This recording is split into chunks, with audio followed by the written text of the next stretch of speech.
di tirer les ficelles à partir de Dakar wala. À partir de Dakar. Ah oui. Oui. soo ko waxee mooy secrétaire national exécutif Mahmoud Saleh, Benoît Sam et tout consort, tout le monde. Ils travaillent pas pour le président, ils sabotent. Et comment je le ça dis. ils sabotent? Ils sabotent. Xam nga ils sabotent en moins de 48 heures. Est-ce que un pays respectable comme l'Italie, avec un électorat de plus de 25% seulement l'Italie, de la diaspora, je dis 25% de la diaspora, sur les 260 000 électeurs de la diaspora, l'Italie compte les 25% pour ne pas dire 26%. Oui. boo ko boolee ak le sud de l'Italie, le sud de l'Europe bi, l'Italie ça day yegg ba 32% de électorat nga xam ne 3 députés lay génne de la diaspora bokk néew na si région yi génne 3 députés. région bu mel noonu mënoo ko jël di ko sànni te ñii fi nekk dañ koy sànni. liggéey luñ président parce que mënoo toog à 48 élections yi nga génne en moins de 48 heures. yónnee naa la ko. yónnee naa la yaar note def ay ñaari accréditation plénipotentielle boo xam ne c'est pas signé par le président. C'est le président du parti, je dis. C'est pas le président du parti APR là. C'est pas le président de la République. Il faut faire la différence aussi. ñaari accréditation ñu signé ko moins de 48 heures. kenn ki nu ma la ko waxee il ne vit plus en Italie. keneen ki il a gelé ses activités depuis 2019. comment on peut koo xam ne nekkul dans la scène politique être le plénipotentiel d'une région. il faut le dire, il faut être clair. loolu ñun duñ ko nangu. ñu ngi def lu leen neex mais ñu nit ñu def lu ñu neex. bu président parti bi jëlul ay mesures par rapport à ça ñu dem ñu waxtaan parce que damay dégg am na benn waxtaan bu métti boo xam ne sax ñi ma ko génne pour le moment mais je vais divulguer ça. mooy benn audio. boo xam ne Alioune Ndao Fall l'a fait. audio boo xam ne il dit que l'Italie s'est perdue d'avance kuñ fa mën a tegit dañ koy perte loolu je pense que si un responsable ça de la diaspora ça c'est manque de respect total. te audio bi dinañ ko génne jox ko kii de droit président de la République s'il le faut ñu jox ko ñeneen ñi parce que loolu ñuy wax noonu la ñuy wax président te c'est pas vrai. ces élections on peut les gagner. parce que la majorité présidentielle plus le réew mi dégg naa gars yi naan débâcle bu ñu am fii am Sénégal ak yooyu. mais je dis que les responsables de réew mi ñu ngi may dégg Ibrahima Ndour mi ngi may dégg keneen mi ngi may dégg Diallo keneen ak keneen ñoom ñëpp ñu ngi may dégg ñun depuis presque 1 an on est en train de travailler là-dessus te ñoom du kenn si ñoom ku yëg li nga xam ne mooy plénipotentiel boo xam ne décidé leen ko Benno Bokk Yaakaar sur quelle base dañ ko décidé. kan moo nekk derrière lii yëpp. le secrétaire national exécutif du parti APR Alioune Ndao Fall Mahmoud Saleh ñooñu daa xamagum daal xam naa ne moom parce que lii nga xam ne mooy kii mujj c'est Mahmoud Saleh qui a choisi Alaaji Demba Sène comme plénipotentiel et c'est pas normal. Alaaji Demba Sène a gelé ses activités depuis 2019 wax naa ko nee naa leen boo leen choisir une personne bu nekk Italie di liggéey di yëngu ci Italie ba ñëpp nangul ko légitimité am ak légalité am ñun da ngay boot si gannaaw loolu kooku est-ce que loolu am na. am na Italie. am na ñoo xam ne mun nañu bañ a jël majorité. mun nañu bañ a jël ni mu ko waxee totalité. mais am nañ majorité. nga xam ne consensus la si ay tour yoo xam ne tey jii bu leen proposé Italie buy am benn ñaar ñoo ciy nekk ñooy bañ waaye ñu si des ñëpp ils vont suivre. lan la da ngeen jotewul ci secrétariat. jotewuñ ci wala. man j'ai appelé l'autre jour le 9. benn rencontre au secrétariat. Alioune Ndao Fall m'a dit que doo leen fi def réunion. ñun man je suis coordinateur de section yi day région mu ne doo leen ko fi def boo leen sinon boo leen ko fi nar a def man damay dem sama yoon du ma fi ne. il l'a dit il me l'a dit clairement léegi nag kooku ñu dénk ko diaspora est-ce que kooku mën naa indi ay résultats. c'est-à-dire il faut que ñu commencer di waxante dëgg ndax dafa am moment yoo xam ne ku waxul tu es responsable. et moi je ne veux pas être responsable parce que man je suis un homme engagé damay wax gars yi ne leen. je ne suis pas là pour les beaux yeux de Macky Sall. J'ai suivi un programme mu nekk la yoonu yokkute qui est devenu puis le Sénégal émergent ñu toll si PAP 2A ñu koy répété mu nekk loo xam ne lu ñu gëm la on veut un Sénégal émergent horizon 2035. mais bu fekkee ñu ànd ak président Macky Sall ñoom ñoo deful lu leen satisfaire est-ce que du jotul yéen it ngeen xool leneen. waaw uteeg loolu parce que pendant ce temps waaye askan bi ay l'autre camp de l'opposition également ñu ngi préparé wu c'est-à-dire yéen bu ngeen demee nii ak ni ñu ko gisee ci local yi. est-ce que du ngeen am ay jafe-jafe est-ce que li ngeen bëgg di ngeen ko am finalement. maam bu ñu toogul waxtaan moom jar ñuy dem. ñun waxtaan nañ ñun Italie on se connaît ñun ñëpp xamante nañ xam nañ kii on se connaît. tey jii bëri na ay ñu bëri ñu déclaré wu pour nekk candidat mais c'est normal kenn ku nekk mën ngaa déclaré wu l'ambition bu mën ngaa déclaré wu nekk candidat. yow déclaré nga. non man moom le parti moo koy décidé. mais bëgg nga. waaw mais xam nga nit moom bu fekkee da ngay yëngu ci benn affaire boo ci ñaanul avancé bi yeboo nga bàyyi ko. parce que damay wax ne toujours avancement bi du avancer pour sa bopp. il faut que nit ñi di xeex pour l'intérêt général des Sénégalais. nu ma koy faral di waxee parce que le député de la diaspora warul yem rek ci man je suis député d'un parti politique il doit aller au-delà des intérêts de la diaspora. mais yéen quand même war ngeen mën a am fierté ci ku mel ni Mame Diarra Fam ci taxawaay bi ci ni nga xamante ne noonu lay porter seeni doléance muy am ban doléance muy am gain de cause du benn du ñaar. yan doléance ah non les Sénégalais de l'extérieur nit ñi ñuy déglu waa Italie. non mënoo wax ni Mame Diarra Fam ci législature ba mu jeex ci 5 ans yi quand même defu fi dara. waaw nañu woon feuille de nañu jox benn feuille de route wala mu jox ñu benn këyit boo xam ne ñun si la ñu sukkandiku pour xam lu mu def. ji nga il est temps que nit ñi commencé comprendre. qu'est-ce que xanaa boo koy wax kon ci moom da nga koy wax ci 15 yeneen yi des. ñëpp 14 je dis tout le monde. c'est-à-dire la diaspora préoccupation diaspora président def na ko li ko war par rapport à la diaspora def na ko mais est-ce que les hommes qui ont été choisis si première élection députés issus de la diaspora est-ce que profil yooyu c'était les meilleurs. c'est la question qu'on doit se poser parce que aussi nekk sénégalais de la diaspora nekk député ñu bëri dañuy dem pour nekk député de la diaspora non pour la diaspora mais pour leur propre poche. comment maanaam li ñuy am weer bi parce que ñu si bëri boo demoon boo xooloon seen démb si Europe wala si feneen fu ñu nekk mais il n'arrivait pas à la fin du mois ñooñu tey bu ñu ñëwee nekk député mais duñ tal nit ñi li ñuy tal mooy ni ñuy jéem a réussir parce que dañ naan on a perdu notre temps si dund guñ dem dund kon nañ jéem a ut lu ñu def pour jéem a réaliser dara. c'est ça loolu la ci 15 députés. ña ca ëpp je ne dirais pas ñoom ñëpp mais ña ca ëpp benn député donc laa si mos a dégg mu wax joo xam ne wax ju am sens la wax ju tegu ci temps la mais suivi amul pratique les députés mënut a dem pour changer soppi vie wu diaspora. mais Talla mënoo toog fii nga ni Mame Diarra Fam deful dara lu ngeen yëg. ma ne. dara li nga xam te no va bene adesso pronto di nekk si télé rajo kii di hémicycle bi di yuuxu li nga député li ci ëpp solo commission la liggéey député yëpp commission la est-ce que yéen Mame Diarra Fam mos ngeen xam mu wax leen lu xew si commission bi day génn rek toog en plein air tatata ñëpp yuuxu naan kii mooy jàmbaar qu'est-ce qu'elle a fait en réalité rien amul dara lu mu teg ci kaw table loo xam ne peut-être mën naa am ay. non c'est trop léger di ngeen koy évaluer. non je ne l'évalue pas. dafa léger. non c'est-à-dire nii rek jóg nii rek. non man alors que fu mu jóg waxal leen alors mënoon na. fan la ñu waxal léegi wax ma benn cas bu concret bu Mame Diarra Fam jóg.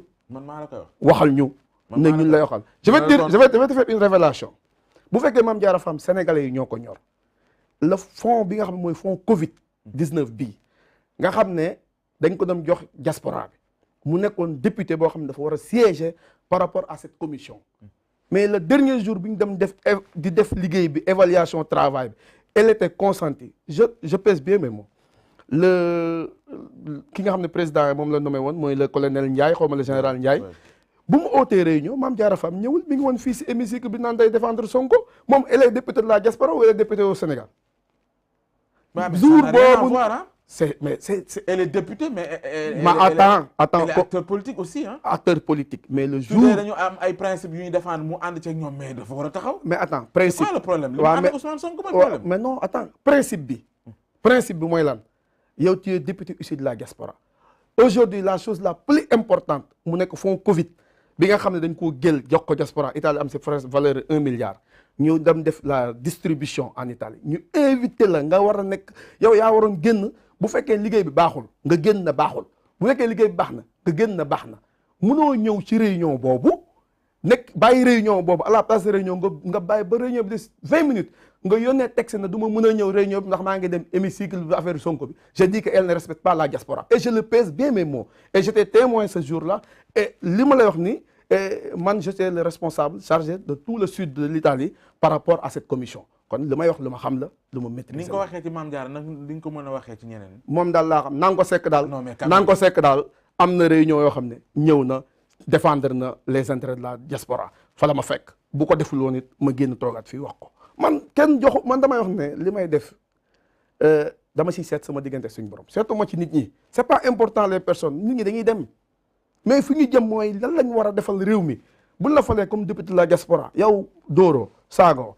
mais ñëwal nga toog wax bu fekkee liggéey bi baax na nga ne waaw bu fekkee liggéey bi baaxul nga ne waaw délégué li nga xam ne ñoo war a contrôler liggéey bi mu le général Ndiaye ak équipe bu mu àndal ak ñoom Momar ñi nga xam ne ñoo yoroon kii comme consommateur yeeg ñoom ñëpp ñu toog waaw ñu toog ñi lay xaar yow nga nekk député de la diaspora war a ñëw représenter la diaspora ci si évaluation ak liggéey nga bàyyi ko fi à 15 minutes 10 minutes yónneen texte na du ma mën a ñëw da nga dem défendre ay causes Sonko je pense que tu es issu de la diaspora pour défendre les causes de la diaspora échec la loolu bu moom nag bu ko neexee mun na ko jëlee nu ko neex mais échec total la léegi nag waa PDS. léegi ci benn cas boobu rek nga jël nga ne échec la. non xooloo yeneen taxawaay yi nga xam ne am na. man j'ai demandé dina tontu te dinañ yegg ci. waaw na ñëw tontu su ko defee incha allah dama lay ñaan rek bu loolu buy am nañ def confrontation mu toog ma toog boobaa moom dina xam ne li ma koy wax du ko dindi parce que man nekkuma koy avancer nii dans la vie. lii xew jamono ji ci langue politique mooy ni.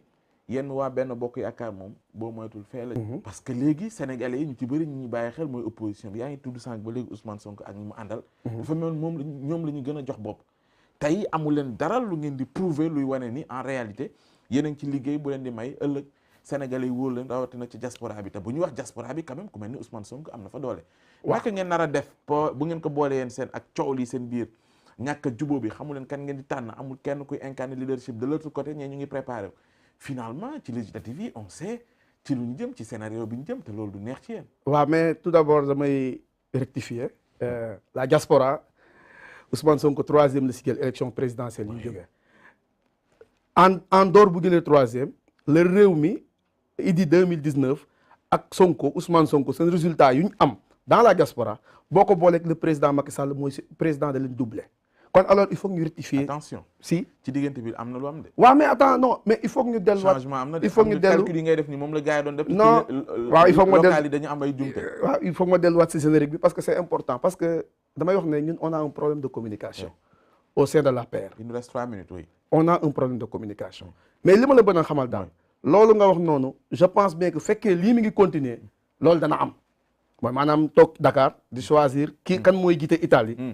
wala kan mooy jiite France wala kan mooy jiite feneen loolu moom fekk mi ngi continuer débâcle sur débâcle la ñuy jëm dañuy perte élection sur élection loolu moom lu ma mën a assurer la mais nag bu fekkee ne on a un programme boo xam ne dañ cee liggéey par rapport permettez-moi ma nuyu sama waa coordinateur sama waa section yi section de Cossens ak la région Calabria liggéey nañ liggéey boo xam ne on a fait une approche boo xam ne dañ ko jël teg ko dans la DSE pour redynamiser le parti tegaat ko ci ay yoon def nañ avec le CRM le comité de réflexion des militants APR presque 6 procès-verbaux plus un exemplaire boo xam ne dañ koy def yow nga def choix par rapport du coordinateur qui doit diriger l'Italie ces critères yi nga xam ne yëpp dañ ko cee dugal ba nga xam ne yow da ngay toog questionnaire bi ngay répondre par rapport à cela kon ñun amuñu problème mu liggéey mais dañ ñëw liggéey lawul parce que ñu fi nekk dañuy saboter loolu mooy problème. ku leen di jàppale ci sabotage boobu.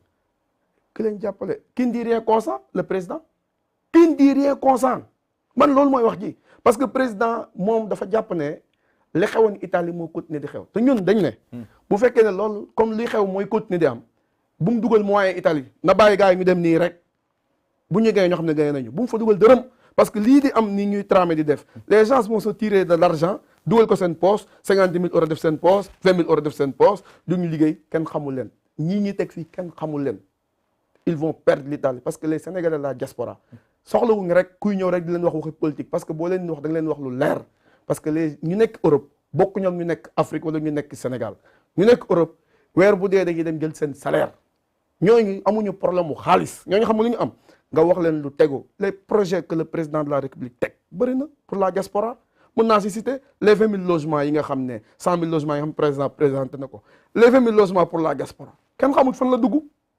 ah oui def nañ demande ñun ñëpp mais ba tey kenn jotagul réponse man je suis quelqu'un boo xam ne man j'ai fait presque toute la section de Cossens les plus de 100 quelques personnes yi nga xam ne adhérents bind naa leen demande mais ba tey kenn xamul fan la dugg waxaguñ ci dara kon léegi politique de sociale yi nga xam ne président da ko teg mu nekk la commune nu mu koy waxee le CMU couverture maladie universelle liggéeyuñ ci mun naa waxaat leneen tant d'autres choses yi nga xam ne président teg na ko nit ñi liggéeyuñ su fekkee ne yow bëgg jàppale kon président échec bi ngay wax kay ci Mame Diarra Fam waroon nga ko njëkkee ci responsable yi nga xam ñoo fa nekk ñoom ñoo liggéey ñoo nekk ci échec boobu. responsable politique lan lañ jotee ak les structures yi nga xam ne dafa dox.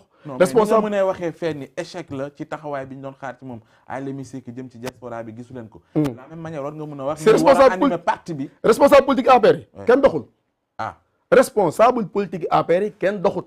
kenn ku ciy dox ku ciy tane di soox di góorgóorlu mooy Yankoba Dioum dama koy wax toujours c'est un gars boo xam ne il se déchaîne nuit toujours pour le parti même bu fekkee ne am na ay xeex yoo xam ne doon na ko def bu njëkk ba ak ñi nga xam ne ñi ngi koy def ak ñoom ndax politique xeex la mais c'est le seul boo xam ne ak Cheikh Ndiaye bu Véron ak Maxu Bari bu Bolzano ce sont des gens ak Ibrahima Diop bu COSENS ak ñeneen ce sont des gens qui sont engagés pour le parti boo demee ba si Mame Mbaye Ndiouk bi nga xam ne mi ngi dëkk ki nga xam ne moom lañ def plénipotentiaire zone am le centre Mame Mbaye il est Mame Mbaye vous savez que Mame Mbaye li nga xam ne li nga xam ne Aliou Ndao Fall moo ko waroon def le chargé de la diaspora c'est Mame Mbaye Diouf qui l'a fait Mame Mbaye Diouf moo maître il est coordinateur de section à Pisa moom mi nekk Pisa moo monté section bu nekk Sierra Leone Sierra Leone pays section bu fa nekk ay xaritam par le biais de ses relations moom moo fu monté ak section c'est Aliou Ndao Fall qui devait faire ça lu mu laaj xam nga lu mu laaj Aliou Ndao Fall